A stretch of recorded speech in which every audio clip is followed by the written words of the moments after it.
The evening had started like any other at the Meridian restaurant. The soft glow of chandeliers reflected off polished silverware. Hushed conversations blended with the gentle clinking of glasses, and the aroma of fine cuisine filled the air. Among the waitstaff moving between tables was Lily Chen, a slender woman in her mid-20s with tired eyes that still managed to sparkle when she smiled.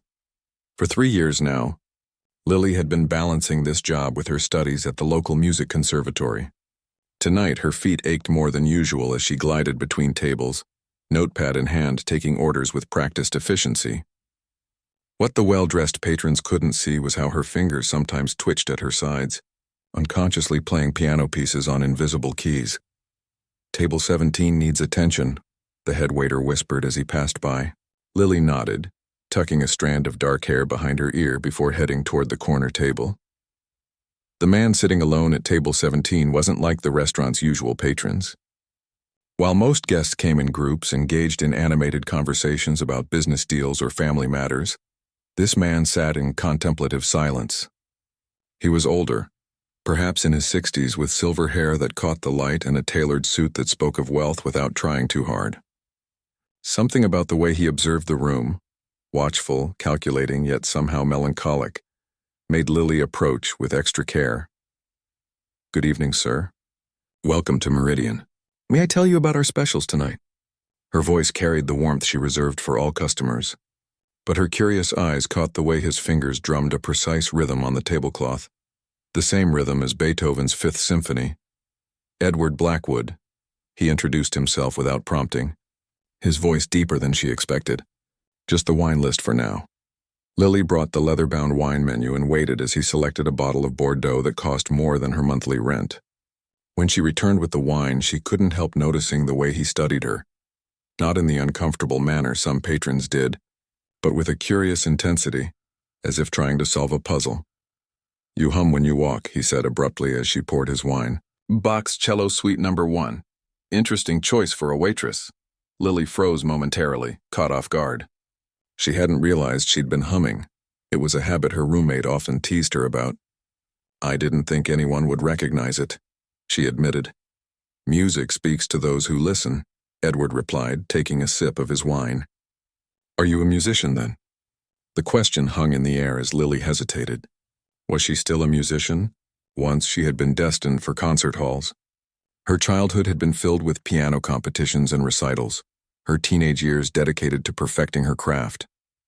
The acceptance letter to the prestigious conservatory had seemed like the natural next step in her journey. Then reality intervened. Her father's illness, the mounting medical bills, the impossible choice between dreams and family. Now, at 26, she took night classes when she could afford them, practiced on the public piano at the train station during her lunch breaks, and tried not to think about what might have been. "I study piano," she finally answered, "when time permits." Edward nodded thoughtfully, and Lily excused herself to attend to other tables. Throughout the evening, she found her gaze drifting back to table 17. Edward ordered methodically, ate slowly, and seemed more interested in observing the restaurant than enjoying his meal. Occasionally their eyes met, and Lily felt a strange sense that he was waiting for something. The restaurant had a grand piano near the bar area, an expensive Steinway that the owner had purchased years ago as a statement piece. Occasionally on weekends they hired musicians to play, but most nights it sat silent, polished to a gleam but untouched. Lily had often gazed at it longingly during her shifts, imagining how it would feel beneath her fingers. As the evening progressed, the restaurant grew busier. A corporate event in the private dining room meant all hands were needed, and Lily moved with increased urgency between the kitchen and her assigned tables. She nearly dropped a tray when a burst of laughter erupted from a nearby booth, catching herself just in time but spilling water on her apron. "You should take a break," her coworker Raj suggested, noticing her flustered expression. "You've been on your feet for 6 hours straight." "Can't," Lily replied with a tired smile. "Rent's due next week and I'm still short." What neither of them knew was that Edward Blackwood had overheard this exchange as he sipped his after-dinner coffee. His eyes followed Lily as she resumed her duties, noting the precision of her movements despite her obvious fatigue. Few people recognized Edward in public these days. After selling his tech company for billions 5 years ago, He had deliberately retreated from the spotlight. Business magazines occasionally mentioned his name alongside terms like reclusive genius and eccentric millionaire, but most people walking past him on the street wouldn't give him a second glance exactly how he preferred it. What the magazines didn't mention was why he had withdrawn from public life. They didn't know about Alexandra, his wife of 30 years whose battle with cancer had ended just 18 months ago. They didn't write about how she had been a concert pianist before they met, how music had been the language of their love, or how impossibly quiet their home had become, without her melodies filling every room. As Edward watched Lily move through the restaurant, something about her reminded him of Alexandra, not in appearance, but in the way music seemed to flow through her even when she wasn't playing, the unconscious humming, the rhythm in her steps, the way her fingers sometimes paused mid-air as if touching invisible piano keys. When Lily brought his dessert, a simple crème brûlée, Edward broke his silence again. "That piano," he said, gesturing toward the Steinway. "Does anyone play it?" "Only on special occasions," Lily answered. "The owner likes to say it adds atmosphere just by being there." "A waste," Edward muttered. "Instruments are meant to be played." Then, with unexpected directness, "Do you play?" The question caught Lily off guard again. For a moment, she considered giving her standard deflection, the one she used whenever customers made small talk about her studies. Instead, looking into Edward's piercing eyes, she found herself answering honestly. "Yes," she said simply, "I do." Something shifted in Edward's expression, a spark of interest, perhaps even hope. He set down his spoon deliberately and looked around the restaurant. It was that transitional hour when dinner service was winding down but the bar crowd was picking up. The perfect moment for something unexpected. "How well?" he asked, his voice carrying a new intensity. Lily thought about the hours she had dedicated to her craft, the pieces she could play from memory, the competitions she had won before life intervened.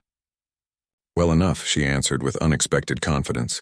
Edward nodded slowly as if coming to a decision. Then, without warning, he raised his voice just enough to be heard at nearby tables. "I'll give $5,000 to anyone who can properly play Chopin's Ballad No. 1 on that piano." The effect was immediate. Conversations paused, heads turned, and Lily felt her cheeks flush as people looked between Edward, herself, and the piano. The restaurant manager, Mr. Patel, approached with a concerned expression. "Is everything all right, sir?" he asked, eyeing Edward warily. "Perfectly fine," Edward replied calmly. "I'm simply making an offer. That piano deserves to be played, and I'm willing to pay for the privilege of hearing it done properly." Mr. Patel hesitated, glancing at Lily, who stood frozen beside the table. The restaurant had no policy against customers playing the piano. It had simply never come up before. "You're suggesting that—" Mr. Patel began. "I'm suggesting that your waitress here might have hidden talents," Edward said, his eyes never leaving Lily's face. "And I'm curious to see if I'm right." The challenge hung in the air between them. Lily felt her heart racing. $5,000 was more than 2 months' rent. It would cover her tuition for next semester, with enough left over to fix the leaky roof in her apartment. But Chopin's Ballade No. 1 was notoriously difficult, one of the most challenging pieces in the piano repertoire. And she hadn't practiced properly in weeks, her hands now more accustomed to carrying trays than dancing across keys. Around them, the restaurant had grown quiet. Other waitstaff had paused their duties, watching the scene unfold. Some patrons whispered to each other, speculating about the strange millionaire and his challenge. In that moment, Lily felt the weight of dozens of eyes upon her, waiting for her response. Edward Blackwood sat back in his chair, an unreadable expression on his face. Behind his calm exterior lay thoughts no one could guess. Memories of Alexandra playing this very piece on their first anniversary. The way her fingers had brought the complex emotions of Chopin to life. The music that had been missing from his world since her passing. The silence stretched between them, filled with possibility. Lily looked at the gleaming piano across the room, then back at Edward's expectant face. In his eyes, she saw something beyond mere curiosity, a longing, perhaps, or a hope for something long lost. She made her decision. Lily stood frozen, her tray pressed against her chest like a shield. The restaurant had fallen into an unusual quiet, with only the soft clink of silverware and hushed whispers breaking the silence. She looked toward Mr. Patel, hoping for some direction, but his expression remained unreadable. "I don't think this is appropriate during dinner service," she finally said, her voice barely above a whisper. Edward Blackwood's eyes never left her face. $5,000, he repeated, louder this time. "For one piece." From across the room, a young man in a business suit called out, "Let her play. I'd pay good money to hear Chopin right now." Another voice chimed in, "Come on, give the girl a chance." Mr. Patel cleared his throat. "Well, I suppose, if our guests would enjoy it," he turned to Lily. "Can you actually play this piece he's talking about?" The truth was complicated. Yes, she could play Chopin's Ballade No. 1. It had been part of her repertoire 3 years ago when she was still performing regularly. She had played it for her conservatory audition, earning a standing ovation from the judges. But that was before life had calloused her hands with dishwater and long shifts carrying heavy trays. Before her practice time had dwindled to stolen moments on public pianos. "I used to," she admitted, "but I haven't played it in months." Edward's expression softened almost imperceptibly.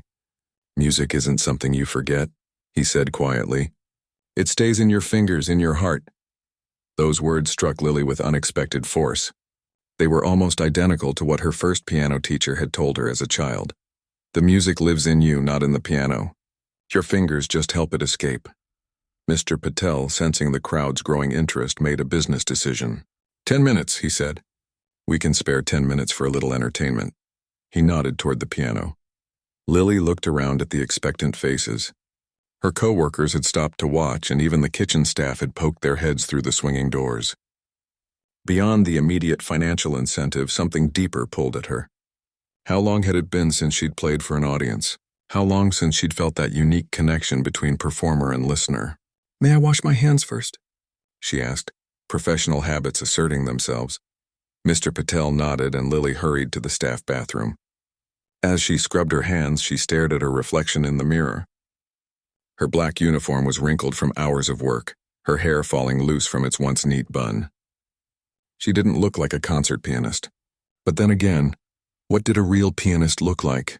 Alexandra Kosikov, the Russian virtuoso Lily had idolized growing up, often performed in simple black clothing, not unlike her waitress uniform. In the bathroom's quiet, Lily closed her eyes and moved her fingers through the air, tracing the opening measures of the ballade from memory. The notes came back to her one by one, like old friends returning after a long absence.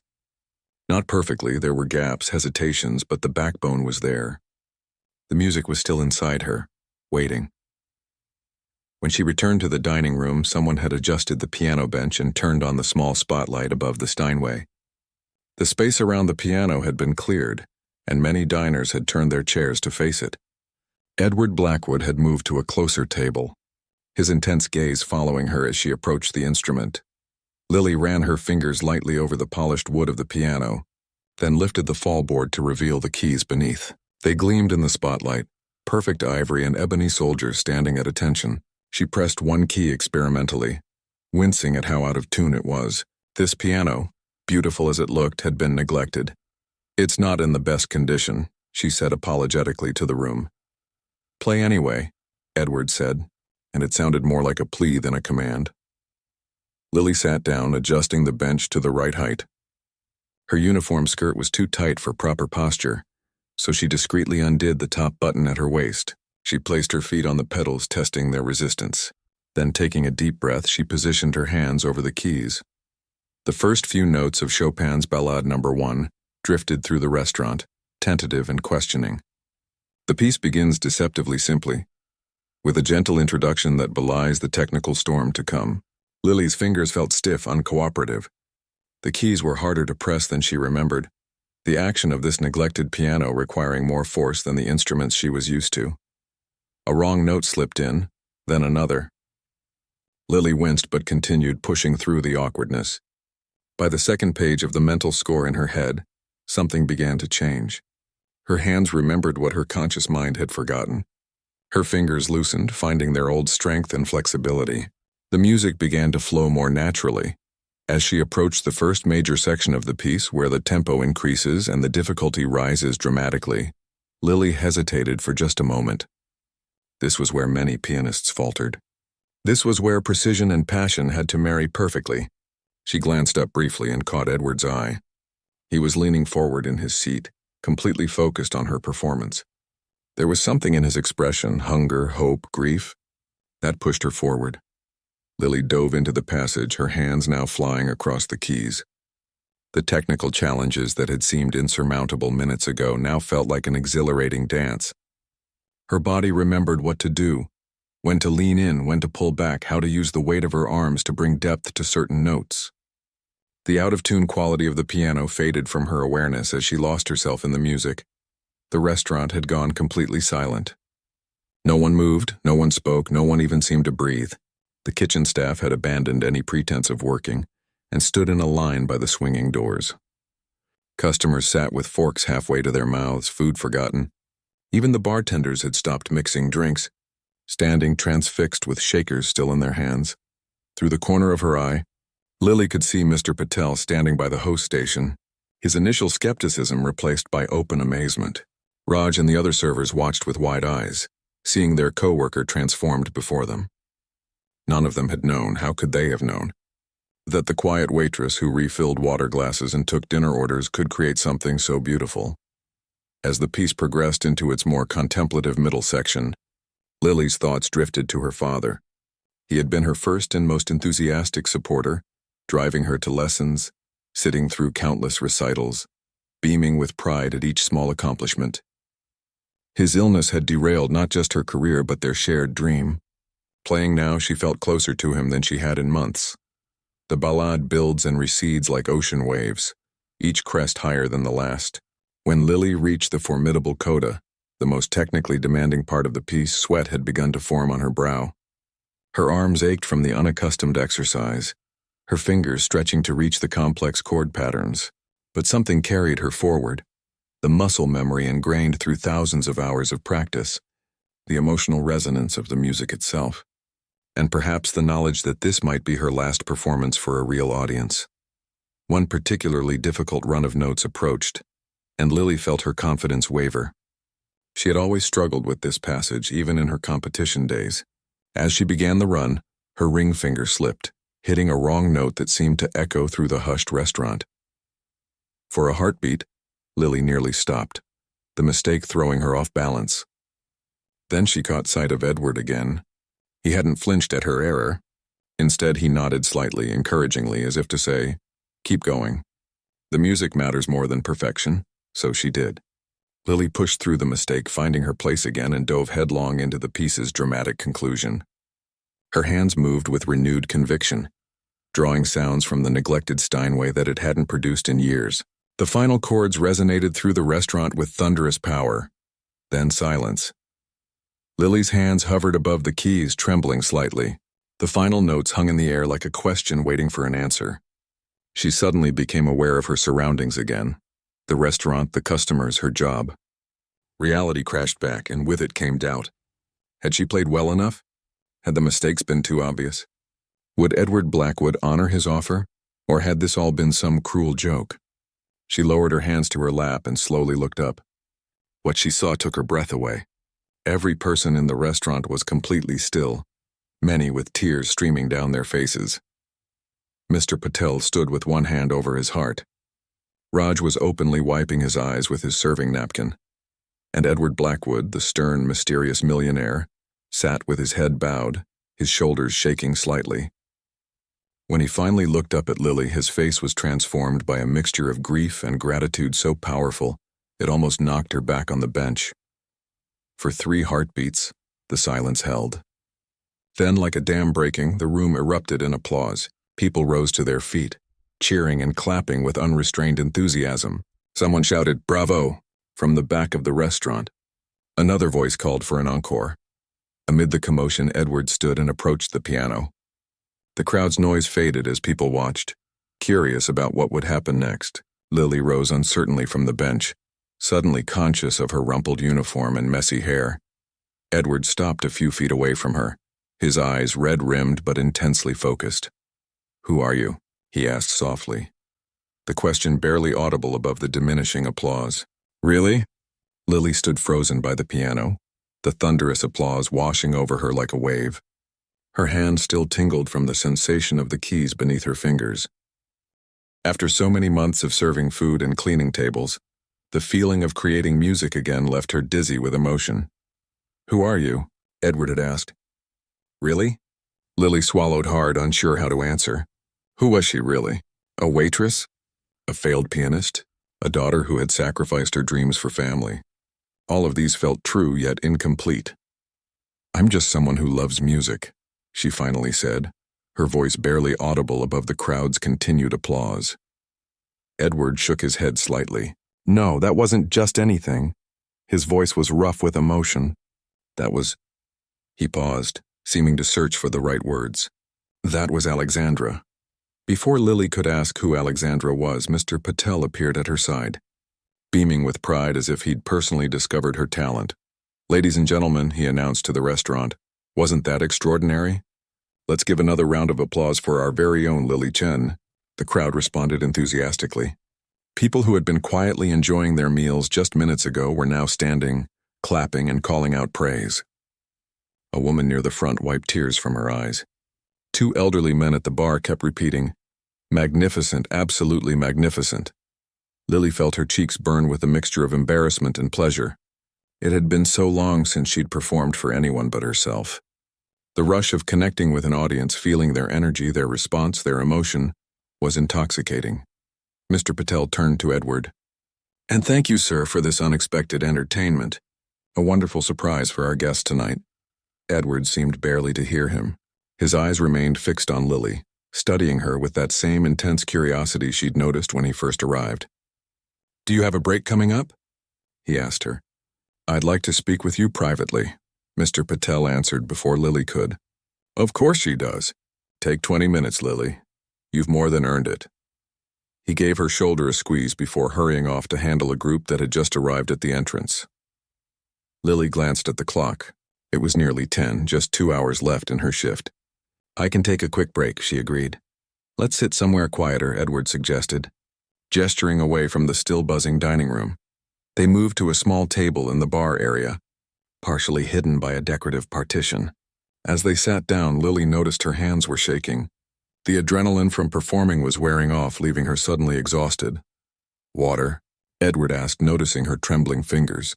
She nodded gratefully, and he signaled a passing bartender. When they were settled with drinks, water for Lily, another Bordeaux for Edward, a moment of awkward silence fell between them. Lily broke it first. "You mentioned someone named Alexandra when I finished playing. Who is she?" Edward's face changed at the name, a complex mixture of pain and tenderness washing over his features. He rotated his wine glass slowly, watching the dark liquid swirl. "My wife," he said finally. "She died 18 months ago." "I'm sorry," Lily said automatically, then added with genuine feeling, "That must be very hard." Edward nodded, still looking at his wine rather than at Lily. "Alexandra was a pianist, a real one. Trained at the Moscow Conservatory, performed with symphonies across Europe and Asia." He took a sip of wine before continuing. "She played that exact piece, Chopin's Ballad No. 1, the night I met her. I was at a charity concert in Boston. I knew nothing about classical music, but when she played..." He trailed off, lost in the memory. "When she played, the world disappeared," Lily finished softly. Edward looked up, surprised. "Yes, exactly that." His eyes studied her face with renewed intensity. "You play like her. Not just technically, but with the same feeling. Like you're not just playing the notes, but telling a story with them." Lily felt a strange mix of emotions at the comparison. Pride, certainly, but also a touch of sadness for this man who clearly still grieved deeply for his wife. "That's the highest compliment anyone could give me," she said, sincerely. Edward reached into his jacket pocket and pulled out an envelope. "I believe I owe you this." Lily had almost forgotten about the $5,000. As Edward slid the envelope across the table, she hesitated before taking it. "You don't have to do this. I didn't play for the money." "I know," he said simply. "That's exactly why you deserve it." Lily picked up the envelope, feeling the weight of it in her hands. $5,000. It would cover next semester's tuition, with enough left over for some much-needed repairs to her apartment. Maybe she could even take fewer shifts at the restaurant, Creating more time for practice, thank you, she said, tucking the envelope into her apron pocket. This will help more than you know. Edward leaned forward slightly. Tell me about yourself, Lily. How does someone who plays like that end up waiting tables? The question wasn't asked unkindly, but it still stung. Lily took a sip of water, gathering her thoughts. My father got sick 3 years ago. Pancreatic cancer. The words came out matter-of-factly, though the pain behind them was anything but simple. I had just been accepted to the conservatory with a partial scholarship. But even with the scholarship, we couldn't afford both tuition and his medical bills. Edward nodded, understanding immediately. So you chose family. It wasn't really a choice, Lily corrected gently. He'd spent his life supporting my music, working extra jobs to pay for lessons, driving me to competitions on weekends when he should have been resting. How could I not be there for him when he needed me? Is he? Edward didn't finish the question. He's still fighting, Lily said. The treatments are working, but slowly. He's in remission now, but the bills keep coming. She smiled faintly. I take classes when I can afford them. Practice on public pianos during lunch breaks. It's not the path I imagined, but I'm still playing, still learning. Edward was quiet for a moment, swirling his wine thoughtfully. And what happens next? What's your plan? Lily laughed softly. Plan? I don't know if I have one anymore. Just take it day by day, work, study when I can. Help my dad. And your music? Lily looked toward the piano, still sitting under its spotlight across the room. I don't know, she admitted. Nights like tonight remind me of what I'm missing. But I'm 26 now. Most concert pianists have been performing professionally since they were teenagers. That path might be closed to me. Edward's expression hardened slightly. That's nonsense, excuse me. It's nonsense, he repeated firmly. Age is irrelevant. What matters is how you play, and you play. He paused, seeming to choose his words carefully. You play like someone who has lived. There's truth in your music. Technical skill can be taught, but that kind of emotional honesty can't be. Lily wasn't sure how to respond. Part of her wanted to believe him, to think that her dreams weren't completely out of reach. Another part, the practical part that had been paying bills and balancing budgets for 3 years, knew better than to indulge in fantasy. That's kind of you to say, she said finally. Edward shook his head, clearly frustrated by her polite deflection. I'm not being kind. I'm being honest. He finished his wine in one swift motion and set the glass down with unexpected force. Do you know who I am? The abrupt question caught Lily off guard. You're Edward Blackwood, she said, repeating the name he'd given her earlier. Yes, but do you know who that is? Lily shook her head. Good, Edward said with what almost looked like relief. Then we can have an honest conversation. He leaned forward, lowering his voice. I founded Black Tech Systems. Sold it 5 years ago for just under $4 billion. Lily's eyes widened. She'd heard of Black Tech, everyone had. Their security software was used by governments and corporations worldwide. But she'd never connected the company with the solitary man sitting across from her. I don't usually tell people, Edward continued. The money changes how they see you, how they act around you. But I'm telling you because I want to make you an offer. And I want you to understand that I can back it up. An offer? Lily repeated, suddenly wary. Edward nodded, his expression intense. Alexandra and I established a foundation before she died. Among other things, we fund scholarships for promising musicians. Full scholarships, tuition, living expenses, instrument costs, everything. Lily's heart began to race. And I want to offer you one of those scholarships. Not just for classes, for a complete degree program. Wherever you want to study. The world seemed to tilt slightly. Lily gripped the edge of the table to steady herself. Why, she managed to ask. You heard me play one piece. I made mistakes. I'm rusty. There are thousands of pianists more talented than me. Perhaps, Edward conceded, but talent isn't everything. When Alexandra was teaching, she always said she could train technical skill, but she couldn't teach passion or resilience. You've clearly got both. He paused, then added more softly, and maybe I have my own reasons too. Lily understood without him saying it. She reminded him of his wife, not just her playing, but perhaps her determination as well. This is overwhelming, she said honestly. Of course it is, Edward agreed. I don't expect an answer tonight. Take some time to think about it. He reached into his pocket and pulled out a business card, sliding it across the table. My private number is on the back. Call me when you're ready to talk more. Lily picked up the card. It was simple and elegant. Just his name and a phone number printed on heavy cream-colored stock. She turned it over and saw another number written in pen on the back. "I should get back to work," she said, tucking the card alongside the envelope in her apron pocket. "My break is probably over." Edward nodded and stood when she did. "One more thing," he said as she turned to go. "Would you play again? Not tonight, but sometime soon. Alexandra's Foundation hosts monthly recitals for our scholarship recipients. Our next one is in 2 weeks. Nothing formal, just a small gathering at my home. Would you consider performing?" Lily hesitated.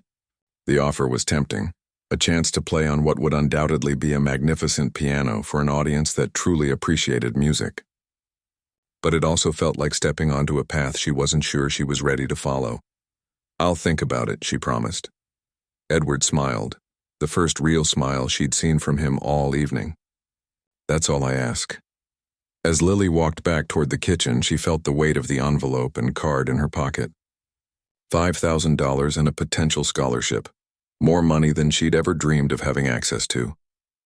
It could change everything. But as she pushed through the swinging doors into the bright lights and controlled chaos of the kitchen, another thought struck her. Was she ready for everything to change?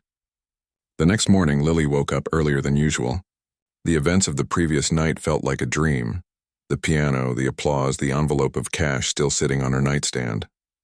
She reached out and touched it, confirming its reality. Her tiny apartment looked different somehow.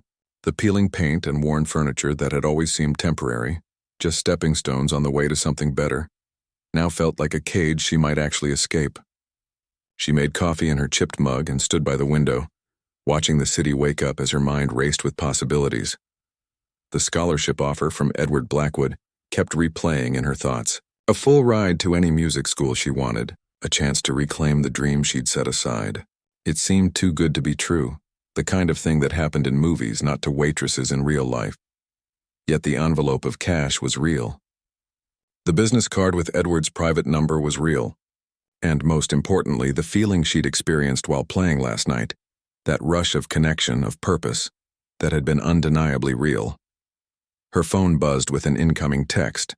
It was from her father. "Someone just posted a video of you playing piano at the restaurant last night. Why didn't you tell me? You were amazing." Lily nearly spilled her coffee. A video? She quickly opened her social media apps and there it was.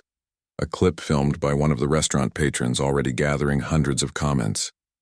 The quality wasn't great, but the sound was clear enough to capture her performance. The post was titled, "Waitress stuns restaurant with incredible Chopin performance." She scrolled through the comments with growing disbelief. Who is she? Someone signed this woman immediately. I was there, even better in person. The whole place was in tears. This is why I always say don't judge people by their jobs. Talent is everywhere. Lily set her phone down, her hands shaking slightly. She'd never wanted fame or viral attention. Music had always been personal for her, a conversation between herself, the composer, and whoever was listening in that moment. The idea of strangers watching and commenting made her feel strangely exposed. Her phone rang, her father calling. "Dad, have you seen the video?" She asked immediately. "Of course I have. My daughter's famous," he laughed, his voice warm with pride. "Why didn't you tell me you were playing again?" "It wasn't planned," Lily explained, and then told him everything about Edward Blackwood. The challenge, the $5,000, and finally, the scholarship offer. There was a long pause when she finished. "Dad, are you still there?" "I'm here," he said, his voice thick with emotion. "I'm just processing. This is what you've always wanted, Lil." "I know, but..." She hesitated, unsure how to express the complicated mix of excitement and guilt she was feeling. "It feels wrong to even consider it. After everything we've been through, after you've sacrificed so much..." "Stop right there," her father interrupted firmly. "I never wanted you to give up your dreams for me. That was your choice, and I've felt guilty about it every single day. You shouldn't..." "Let me finish," he insisted. "When your mother died, I promised her I'd make sure you had every opportunity to develop your talent. I failed at that when I got sick. This scholarship, it's like a second chance for both of us." Lily wiped away tears she hadn't realized were falling. "But what about your treatments? The medical bills?" "I'm in remission," he reminded her gently. "The worst is behind us.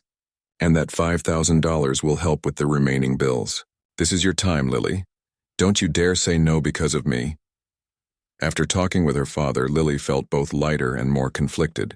His blessing meant everything, but there were practical concerns beyond his health. What about her apartment lease? Her job at the restaurant? The life she'd built, modest as it was? She was still mulling these questions when she arrived at work that evening. The moment she walked through the door, she knew something had changed. Mr. Patel rushed over to greet her with uncharacteristic enthusiasm. "Lily, our star pianist," he exclaimed, loud enough for nearby customers to hear. "The phone has been ringing all day with reservations. People asking if the piano waitress will be playing tonight." Lily blinked in surprise. "Really? Really? That video has thousands of views already. I've had 3 local news stations calling for interviews." He beamed at her. "I've decided we should make this a regular thing. You play for 30 minutes each night and I'll add a 10% bonus to your paycheck." It was a generous offer, especially from the usually frugal Mr. Patel. Any other time Lily would have jumped at the opportunity, but now with Edward's scholarship offer hanging in the air, it felt like accepting a detour when the main road had finally opened up. "Can I think about it?" she asked. Mr. Patel's smile faltered slightly. Of course. But don't think too long. These opportunities, they don't come twice." If only he knew how true that was. The shift passed in a blur. Regular customers who had been at the restaurant the night before greeted Lily like an old friend. New faces watched her with curious eyes, whispering to each other as she passed. Every few minutes, someone would request that she play again. By the end of the night, Lily was exhausted from the attention. As she hung up her apron in the staff room, Raj joined her. "Quite a night," he commented, leaning against the lockers. "Heard Patel offered you a raise to play regularly." Lily nodded. "News travels fast. In restaurants, faster than light." He studied her expression. "You don't seem excited." Lily trusted Raj. They'd worked together for nearly 2 years, covering each other's shifts when needed, sharing late-night drinks after particularly difficult evenings. If anyone would give her honest advice, it would be him. "Can I tell you something crazy?" she asked. "Those are usually the best somethings," he replied with a smile. Lily told him about Edward's scholarship offer. As she spoke, Raj's eyes grew wider. "So let me get this straight," he said when she finished. "A billionaire tech guy wants to pay for you to go to any music school you want, and you're hesitating because—" "Why exactly?" Put that way, it did sound ridiculous. "Because it's a huge change. Because I've gotten used to this life. Because what if I'm not good enough anymore? What if I go back to school and discover I've lost too much time?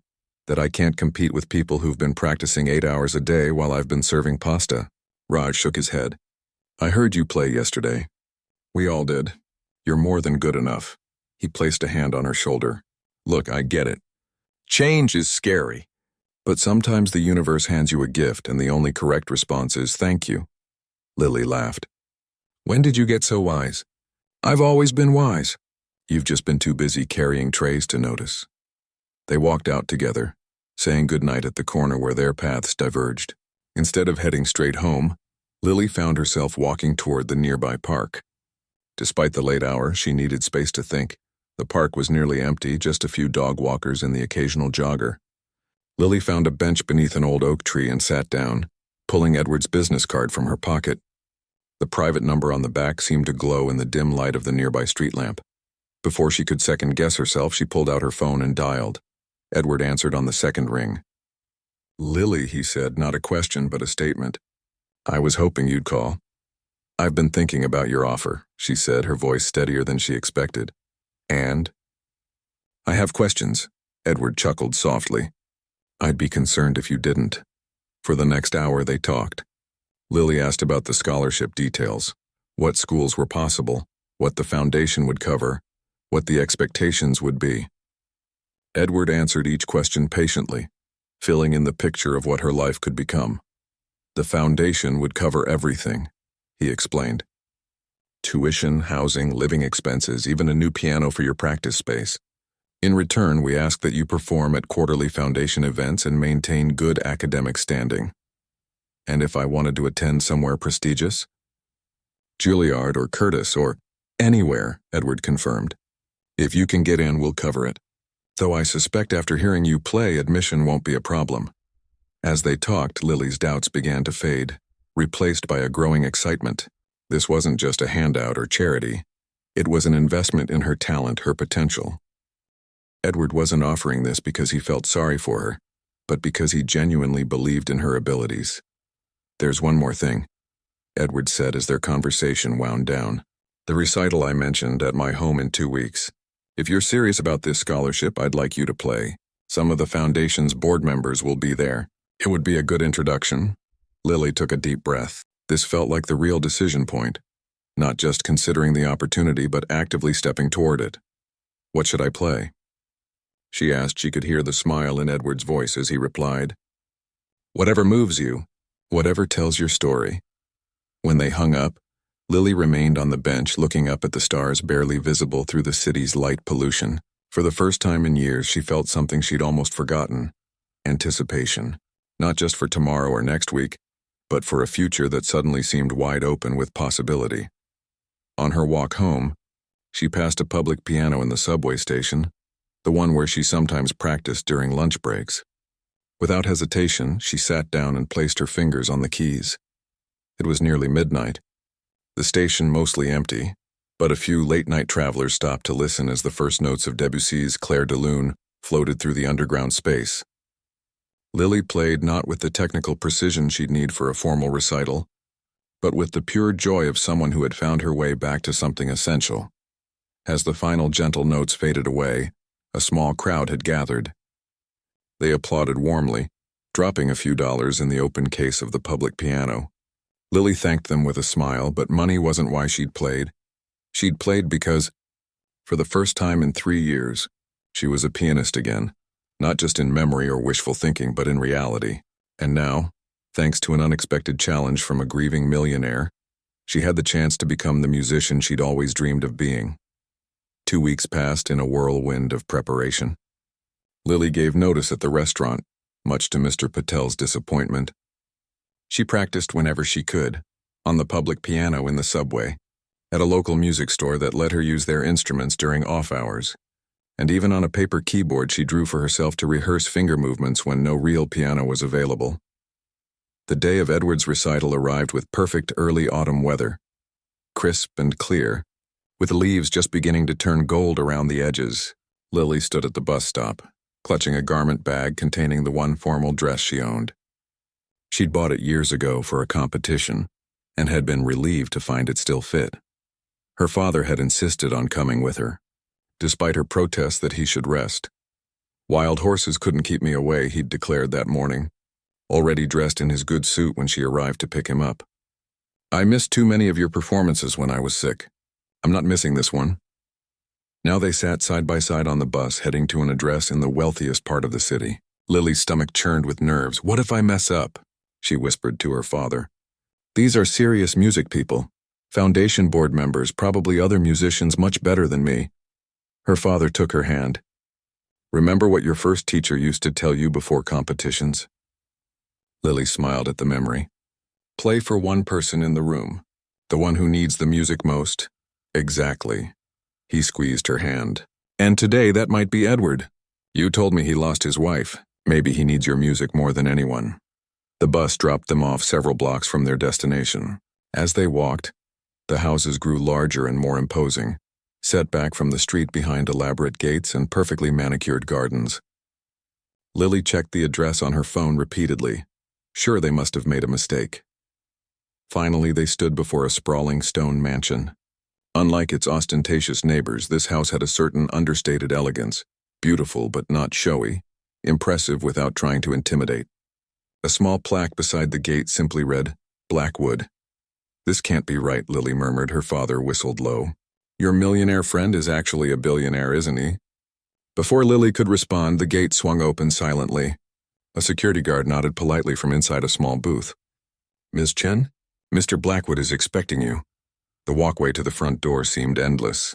Lily's borrowed heels clicked against the stone path as they approached the entrance. Before they could knock, the massive wooden door opened to reveal Edward himself, dressed more casually than Lily had expected in a simple navy sweater and gray slacks. "Lily," he greeted her warmly. "I'm so glad you came." His eyes moved to her father. "And you must be Mr. Chen." Please call me David, her father said, extending his hand. I've been looking forward to meeting the man who recognized my daughter's talent so quickly. Edward smiled. It wasn't hard to spot. He gestured for them to enter.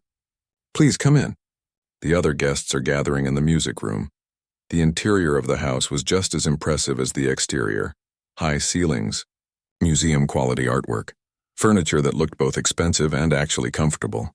But what caught Lily's eye immediately was a photograph on a side table. A woman seated at a grand piano, her head thrown back in laughter, her hands poised above the keys. Even in this frozen moment, she radiated joy and energy. Alexandra, Edward said quietly, noticing Lily's gaze. My wife. She was beautiful, Lily said sincerely. Yes, inside and out. He touched the frame gently. She would have liked you very much. Edward led them through the house to a large room at the back. Floor-to-ceiling windows overlooked a garden where autumn flowers still bloomed in carefully arranged beds. About 20 people stood in small groups, sipping drinks and chatting quietly. In the center of the room stood a magnificent grand piano. Not just any piano, but a Bosendorfer Imperial, widely considered one of the finest instruments in the world. Lily stopped in her tracks, staring at it with undisguised awe. Would you like to try it before everyone sits down? Edward offered. Get a feel for the action? Lily nodded, unable to speak. She approached the piano reverently, running her fingers lightly over the fallboard before lifting it to reveal the keys beneath. Unlike the neglected instrument at the restaurant, this piano had been meticulously maintained. She pressed one key, then another, listening to the rich, perfect tone. It's incredible, she whispered. It was Alexandra's, Edward said. She practiced on it every day. A staff member approached, offering to show Lily to a room where she could change into her performance dress. Her father found a seat near the front, already chatting amiably with an elderly couple beside him. As Lily followed the staff member out, she glanced back to see Edward introducing her father to several well-dressed people who listened with interest. In a guest bedroom, larger than her entire apartment, Lily changed into her dress, a simple black design with three-quarter sleeves. She'd bought it second-hand for her conservatory audition, choosing it because it allowed free movement of her arms while still looking professional. Looking in the mirror, she barely recognized herself. Weeks of stress and uncertainty had transformed into a kind of focused energy. For the first time in years, she felt like a performer again, not a waitress who played piano, but a pianist who had been waiting tables. When she returned to the music room, the guests had taken their seats in chairs arranged in a semicircle around the piano. Edward stood at the front, addressing the group. Foundation's mission is to identify exceptional talent that might otherwise go undiscovered, he was saying. Alexandra believed that music was not just for those with the privilege of early training and financial support, but for anyone with the passion and dedication to bring notes to life. He looked up as Lily entered, and a smile crossed his face. And today I'm honored to introduce you to an artist who embodies exactly what Alexandra believed in. I discovered her quite by accident, but I believe there are no real accidents in life. He gestured toward Lily. Please welcome Lily Chen. The audience applauded politely as Lily walked to the piano. She spotted her father in the front row, his eyes already glistening with tears of pride. Beside him sat an elegantly dressed woman, who Lily recognized with a shock as the director of admissions for the city's most prestigious conservatory. As Lily took her seat at the piano, adjusting the bench to the right height, she felt a momentary panic. What was she doing here in this mansion in front of these accomplished people? 2 weeks ago, she'd been serving pasta and refilling water glasses. Who was she to think she belonged in this world? Then she caught sight of a small photograph nestled on a bookshelf behind the audience. Alexandra again, this time in formal concert attire, bowing on a stage. Something about the joy in her face, even in that moment of professional triumph, reminded Lily why she was here. Not for status or prestige, but for the simple, profound joy of making music. Lily placed her hands on the keys and took a deep breath. She had chosen her piece carefully, not Chopin this time, but Rachmaninoff's Prelude in G minor. It was bold, passionate, technically demanding, but ultimately triumphant. A piece about overcoming, about finding strength in the midst of struggle. It told her story. The first thunderous chords filled the room, commanding attention, Lily felt the magnificent piano respond to her touch with a sensitivity the restaurant's instrument could never match. As she moved into the piece, her nervousness fell away. There was only the music now, the conversation between composer, performer, and listener that transcended time and circumstance. When the final notes faded, there was a moment of complete silence. Then the room erupted in applause, not the polite, measured response of people merely appreciating technical skill, but the genuine, emotional reaction of an audience deeply moved. Edward was the first to stand, followed quickly by everyone else. Lily's father wiped tears from his eyes openly, not caring who saw his emotion. The conservatory admissions director was writing something in a small notebook, glancing up at Lily with undisguised interest. As the applause continued, Edward approached the piano. "That was extraordinary," he said quietly. "Alexandra would have been the first on her feet." "Thank you," Lily replied, feeling a curious mixture of exhaustion and exhilaration. "For everything?" "No," Edward shook his head. "Thank you for reminding me why we created this foundation in the first place." He turned to address the room. "Ladies and gentlemen, I believe we've found our newest scholar." The next hour passed in a blur of introductions and conversations. The conservatory director offered Lily an audition spot the following week. A conductor from the City Symphony invited her to consider their Young Artists program. Edward's foundation board members spoke of performance opportunities and mentorship programs. Through it all, Lily's father stood beaming at her side, occasionally squeezing her hand as if to say, "Is this really happening?"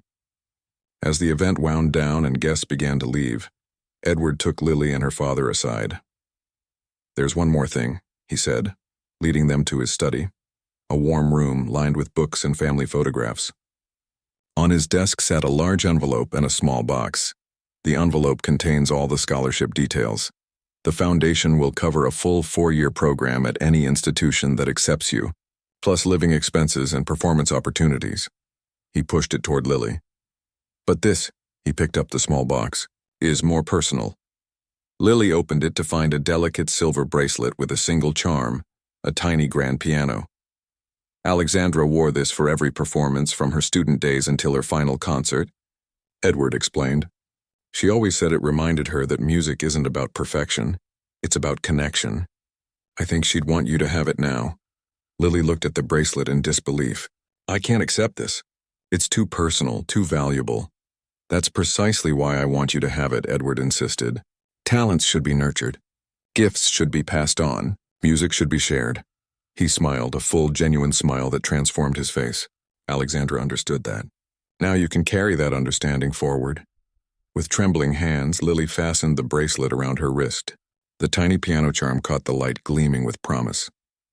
3 months later, Lily stood in the wings of the city's most prestigious concert hall, waiting to make her debut as a featured soloist with the Youth Symphony. She was now a full-time student at the conservatory, her days filled with lessons, practice, and theory classes instead of dinner orders and cleaning tables. As the orchestra finished their opening piece and the conductor announced her name, Lily touched the piano charm on her wrist for luck. In the audience, she knew her father was watching proudly from the best seat in the house, a permanent box that Edward had donated to the foundation specifically for the families of scholarship recipients. Taking a deep breath, Lily walked onto the stage toward the waiting piano. As the spotlight found her and the audience applauded her entrance, she remembered her teacher's advice from childhood: play for the one person who needs the music most. Tonight, that person was herself, the waitress who had become a pianist again, thanks to a chance encounter, a challenge, and the courage to accept an unexpected second chance.